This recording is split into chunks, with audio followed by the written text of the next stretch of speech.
हमन के टीम एक साथ गंगा स्नान कैला के बाद हमने के सीधे पहुंच चुकल बनी जा बाबा बासुकीनाथ के दरबार में।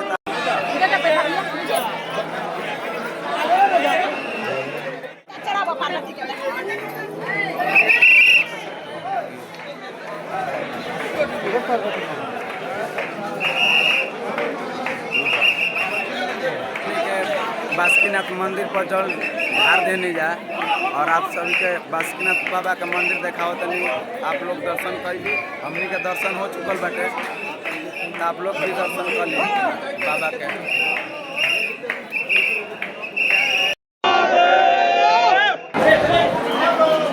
बहुत ही सुंदर मंदिर बा, आप लोग भी दर्शन कर लीजा बाबा का। हमनी के बहुत ही सुंदर बाबा के मंदिर बटे, बहुत ही सुंदर बाबा का मंदिर भाई। पूरा साथ में भी बहुत सुंदर। हमनी के दर्शन हो चुकल बा, आप लोग के दर्शन करावत नहीं हम सब बढ़िया से दर्शन कर लीजा। पूरा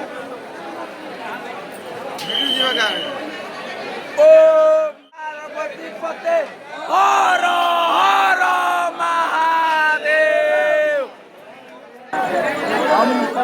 बहुत ही सुंदर लोकेशन बा बाबा बासुकीनाथ मंदिर के दर्शन कर सकत नहीं जा और साथ में सब हमन के